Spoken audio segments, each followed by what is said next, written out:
जी चुभन कैसे खत्म होगी। तो प्रेमियों, हमारे तुम्हारे दिल में भी बड़ी चुभन मची हुई है, क्योंकि हम सारे काम को कर रहे हैं, सारी खुशियों को मना रहे हैं, पर हमारा गुरु हमसे बहुत दूर चला गया। ऐसा लगता है, वो तो कहते हैं हम तुम्हारे साथ हैं, अंग और संग हैं, पर प्रेमियों इतनी संगत आई है, संगत मालिक का रूप है। अब किस रूप में गुरु महाराज यहाँ आए हैं, ये हम कैसे पहचाने, कैसे हम पहचान सकते हैं। इतनी बड़ी संगत में गुरु महाराज आए हैं तो हम उनको पहचान लें। तो प्रेमियों, हम लोग बड़े असमंजस में पड़े, हमको अपने घर जाने का रास्ता नजर नहीं आ रहा, सारे रास्ते बंद हो गए। कभी कभी जी घबराने लगता है कि क्या करें, स्वास्थ्य भी धीरे धीरे आदमी का डाउन हो रहा है और घर के कार्य में लगे लगे पूरा जीवन बीत गया, और एक गुरु की आस लगी थी दिल में, और वो भी मेरी पूरी नहीं हो पाई, तो किस भरोसे से आखिर जीवन जिया गया।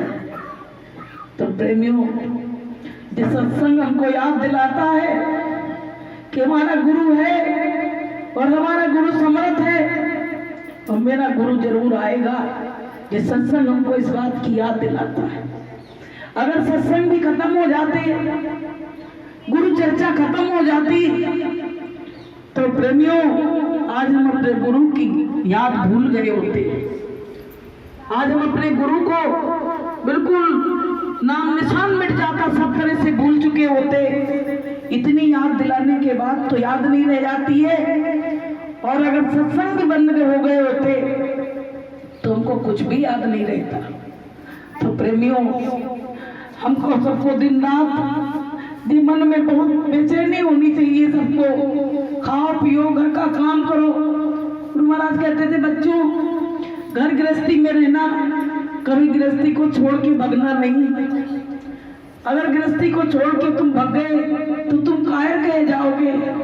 लेकिन कभी कभी तो ऐसा लगने लगता है कि इस गृहस्थी से कैसे भाग के बाहर जाए, क्या करें। तो प्रेमियों, हमको तो काल ने इस तरह से फंसा रखा है, अब छुड़ाने का काम केवल और केवल गुरु जी कर सकते हैं, कोई और कर नहीं सकता है।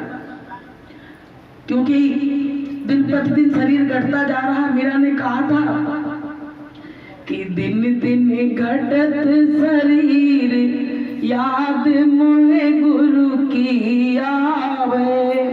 दिन दिन घटत शरीर, याद मोहे गुरु की आवे। कैसे हो दीदार, जतन कुछ समझ न आवे। कैसे हो दीदार, जतन कुछ समझ न आवे। दिन दिन घटत शरीर, याद मोहे गुरु की आवे। कभी कभी तो ऐसा लगने लगता है कि गुरु महाराज, लोग कहते हैं कि हम जा रहे थे तब गुरु महाराज मेरे पास आए, मेरी समान सुधार करी, अंत समय में मुझको मिले, तो पता नहीं हमको मिलेंगे कि नहीं मिलेंगे। ऐसा कभी कभी मन में घबराहट और बेचैनी होने लगती है, क्योंकि हम लोग दिन और रात पुकार रहे हैं। तो क्या गुरु महाराज हमारी आवाज को नहीं सुन रहे हैं? कभी न कभी उजाले में, अंधेरे में, कभी न कभी तो गुरु महाराज को हमसे सबसे मिलना चाहिए। ऐसी कौन सी गलती हो गई कि हमारे गुरु महाराज ने इस तरह से मुंह मोड़ लिया? अगर हम लोगों को मालूम होता तो कभी अपने गुरु से ये प्रश्न भी तो करते हम, पर इतना बड़ा धोखा हमें नहीं मालूम था कि आगे चल के हम लोगों को इन चीजों का सामना करना पड़ेगा। तो प्रेमियों, जिस सत्संग हमको जिंदा रखे, नहीं तो हम बहुत पहले ही 2012 में ही मर चुके थे। लेकिन जिस सत्संग हमको जिंदा रखे, क्योंकि आस बहुत बड़ी चीज होती है, आस आजा लगी है उस घर की और मालिक की, तो भरोसा दिलाते हैं लोग, कितने भरोसा है आएंगे मालिक, हमको भी विश्वास है आएंगे मालिक, लेकिन पता नहीं मालिक आए तब तक हम कहीं नहीं चले जाए। कभी कभी ऐसा लगने लगता है कि इधर मालिक आए और उधर पहले ही हम लोग यहाँ से चले गए बिना दर्शन के, तो हमारा तो काम अधूरा रह गया। तो प्रेमियों, हमको सबको सुबह भोर में उठ के जैसे कोई बिलैन होती है जब उसका बच्चा कहीं चला जाए, जैसे हमारा लड़का 15 अगस्त को चला गया था तो हम लोगों को ना रात दिखी थी ना दिन दिखा था। अगर इसी तरह से हमारे मन में गुरु के प्रति वेदना बैठ जाए कि मेरा गुरु क्यों नहीं आ रहा है, हम तो सब तरह से इंतजाम करते हैं, सब तरह से व्यवस्था करते हैं अपने गुरु को बुलाने की, और गुरु आते भी हैं, मंच पे विराजमान भी होते हैं और कैसे निकल के चले जाते हैं, हमको दिखते भी नहीं। तो प्रेमियों, ये बात हर प्रेमी के दिल में खटकनी चाहिए। जब कोई खटका शुरू हो जाता है तो वो काम होना शुरू हो जाता है। हमारे तुम्हारे दिल में खटका नहीं है, चैन की नींद सो रहे हैं और खूब पेट भर के खा रहे हैं, क्या चिंता है? कोई चिंता नहीं है। अगर चिंता हो जाती ना तो हमारा काम कब का बन गया होता। कि सब भक्त पुकारी रहे, काहे सुध बिसराई है। सब भक्त पुकारी रहे, काहे सुध बिसराई है। आ जाओ मेरे स्वामी, काहे देर लगाई है। आ जाओ मेरे स्वामी, काहे देर लगाई है। दर्शन की दया दे दो, झोली फैलाई है।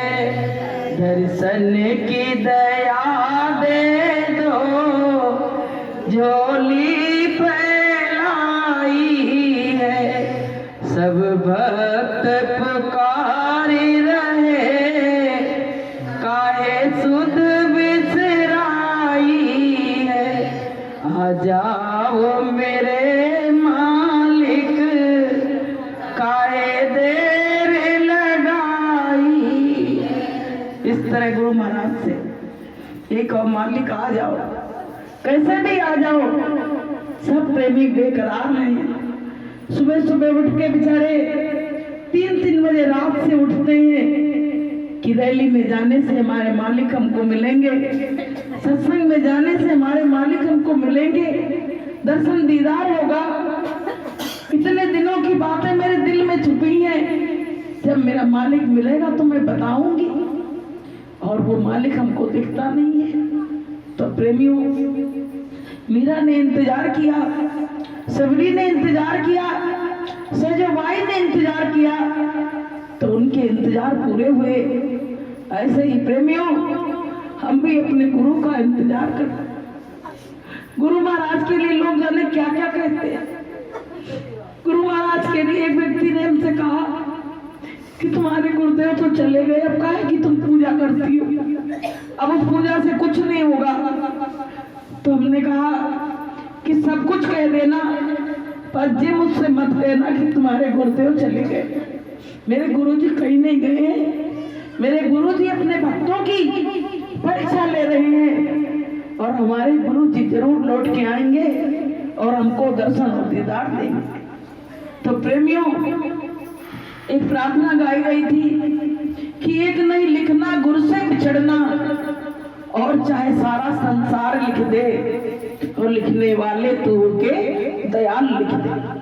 ये लाइन हम जब बहुत छोटे थे तब ये प्रार्थना पापा गाया करते थे, तो सुनते थे।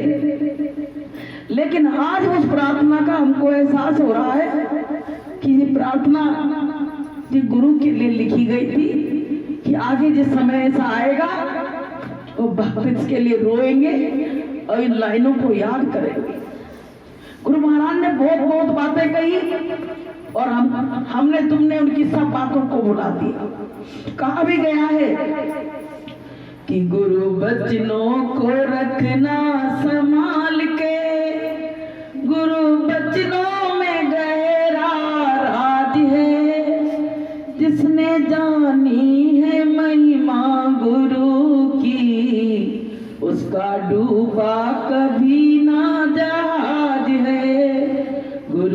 वचनों को रखना संभाल के, गुरु वचनों में गहरा राज है, जिसने जानी है महिमा गुरु की, उसका डूबा कभी ना जहाज है।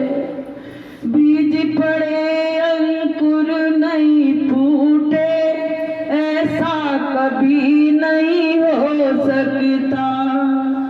ज्ञान जगे विवेक न आए, ऐसा कभी नहीं हो सकता। उसकी ज्योति से रोशन जहान है, गुरु दुनिया में कितना महान है, जिसने जानी है महिमा गुरु की, उसका डूबा कभी ना जहाज है। जिसने गुरु की महिमा जानी, उसका जहाज न डूबा है और न कभी डूब सकता है प्रेमियों। और जिसने गुरु की महिमा न आज जानी न कल जानी, उसका जहाज तो डूबा डुबाया हुआ है प्रेमियों, उसका जहाज बाहर आने वाला नहीं है। इसलिए प्रेमियों, हमारा गुरु सच्चा, हमारा रास्ता सच्चा। जब जब दुख और परेशानी होती है तो पता है गुरु महाराज इस रूप में तो नहीं आते हैं, लेकिन जाने कितने रूप बना के और अपने भक्तों को सहारा दे के जाते हैं। कि जब कोई नहीं आता मेरे सतगुरु आते हैं। जब दुनिया के सारे लोग तिरस्कार करने लगते हैं और धक्का देने लगते हैं जीव को कि तुम मेरे कोई नहीं हो, मेरा संबंध नहीं है, तब पता है वो परमात्मा चल पड़ता है। कहता अरे सारे संसार ने धोखा दिया, अब मुझको जाना पड़ेगा जो मेरी बंदगी करता था। तो कहते हैं कि जब कोई नहीं आता मेरे गुरुवर आते हैं, मेरे दुख के दिनों में वो बड़े काम आते हैं। जब कोई नहीं आता मेरे सतगुरु आते हैं। जब सारे सहारे टूट जाते हैं, जब लगता है कि नैया डूब गई अब कोई बचाने वाला नहीं है, तब गुरु महाराज आके और उस नैया को बचा लेते हैं प्रेमियों। तो गुरु महाराज के लिए एकांत में बैठ के प्रेमियों रोया करो। भोर में कोई आवाज नहीं आए कि घर के लोग कहने लगेंगे कि अरे जी सवेरे सवेरे स्कूल कर रही है, सुबह सुबह रो रही है। अरे तुम क्या जानो मेरे दर्द को कि मेरे दिल में कौन सा दर्द बैठा हुआ है, हम किस लिए रो रहे हैं। मेरा गुरु बिछड़ गया है इसलिए हम रो रहे हैं। तो प्रेमियों, चुपचाप गुरु महाराज कहते थे मुंह पे कपड़ा डाल लो, ऐसा रो कि तुमको कोई आवाज नहीं आए, कोई पड़ोसी भी नहीं समझ पाए, बच्चा भी नहीं समझ पाए कि क्या हो रहा है। तो प्रेमियों, उस चीज की जरूरत है। समय नजदीक है। गुरु महाराज ने कहा कि अब समय नजदीक है विनाश का। तो प्रेमियों, गुरु महाराज ने कहा था कि होगा विनाश भारी और मचेगी हाहाकारी, और ऐसे में रक्षा कौन करेगा तुम्हारी। तो जब हाहाकारी मचने वाली है तो हम पहले से ही अपने गुरु को मना ले, अपने गुरु को पहचान ले, अपने गुरु को जान ले और अपने गुरु से अपने दर्द की बातें जितनी भी हमारे दिल में दर्द है बता दें। अरे जी नहीं सोचा करो कि गुरु महाराज यहाँ बैठे नहीं, मेरे अंदर कोई परेशानी होती है, कभी तबीयत खराब हुई, जी घबराने लगा, तो हम यहाँ आके बैठ के गुरु महाराज से कहते हैं गुरु महाराज ऐसी ऐसी बात है। सब जैसे कोई एक व्यक्ति से बात करता है ऐसे हम गुरु महाराज से बात कर लेते हैं और हम हल्के हो जाते हैं, हल्के हो जाते हैं। तो प्रेमियों, ऐसे तुम कहीं मंदिर में जाते हो तो तुमको वो सुकून नहीं मिलता है, तुम चाहे अपनी जितनी बातें सुनाओ, लेकिन गुरु महाराज के आगे बैठ के तुम अपनी बात को सुना के देखो, देखो तुमको कितना सुकून मिलता है। तुमको राह तुरंत नजर आ जाती है और तुमको तुरंत रास्ता नजर आ जाता है कि हमको क्या करना चाहिए। तो प्रेमियों, इसी तरह से आप लोगों की लगन, हम तो बहुत छोटे, बहुत पापी और धर्मी हैं, हम तो कुछ भी अपने को नहीं समझते प्रेमियों। सबके साथ में जैसे एक चींटी चलती है तो दूसरी चींटी उसके साथ लग के चल देती है, बस यही समझो, और किसी लायक नहीं है। गुरु दरबार में जाने का मौका दिया, रैलियों में जाने का मौका दिया, गुरु ने दिया, किसी और ने नहीं दिया। अगर गुरु नहीं चाहे तो हम एक कदम भी उनके लिए चल नहीं सकते हैं। तो ये सब जो काम हो रहा है सब गुरु की दया से हो रहा है। देखो, एक व्यक्ति मोटिवेशन करने के लिए होता है, उसके साथ में सारी जनता चल देती है। अब सुरेश भाई साहब इस जिम्मेदारी को संभाले, सुबह रैली ले चलते हैं तो सारे लोग उनके पीछे पीछे लग लेते हैं। तो प्रेमियों, ये तो निमित्त मात्र गुरु महाराज ने बना दिया है, एक को खड़ा कर दिया है, उसके सहारे से चलते जाएंगे। तो उसी में एक चिड़िया की तरह, एक चींटी की तरह, एक गिलहरी की तरह हम लोग लगे हुए हैं और इस कार्य को कर रहे हैं। समय आएगा प्रेमियों तो गिलहरी का भी इतिहास बना, उस चिड़िया का भी इतिहास बना, तो ऐसे ही प्रेमियों हम लोगों का भी एक दिन इतिहास बनेगा। ऐसी बात नहीं है, इतिहास बनेगा कि जहां जहां जाते थे मेरे बच्चे सुनाने के लिए तो लोग उन पे कटाक्ष करते थे, फिर भी मेरे बच्चे पूरी बात बता के आते थे, तो इतिहास गवाह होगा उसका। तो प्रेमियों, हमको तुमको अपने मालिक के लिए कोई गाली भी देना तो ये कह देना, मेरा मालिक का कोई लिखाई करने जाता था तो वहां गाली पड़ती थी कि मेरी दीवार खराब कर दी। तो लिखने वाले क्या कहते थे, हम तो अपने मालिक का काम करे आए, अब हमको गाली दो चाहे गलौज दो, कुछ भी करो, हमने तो अपना काम कर दिया। तो प्रेमियों, इसी तरह से हमको लगन से, मेहनत से इस कार्य को करते रहना है। गुरु महाराज के मिशन को और आगे से ज्यादा बढ़ाना है और जितना भी बन सके गुरु कार्य में रत रहो, क्योंकि दुनिया के काम कभी कम ना होंगे और एक दिन बंदे हम ना होंगे। इतने काम कर डाले दुनिया के लिए, लेकिन आज कोई ये नहीं कहता है कि तुमने हमारे लिए इतना किया। यदि हम परमात्मा के लिए इतना करते तो परमात्मा साक्षात आके खड़ा हो जाता कि अरे सुबह से उठ के और रात के 11 बजे तक लगे रहते हैं, फिर भी प्रेमियों कोई एहसान नहीं है। बच्चे कहते तुम्हारा फर्ज है, पति कहते तुम्हारा फर्ज है करने का, कोई किसी का कोई एहसान नहीं है।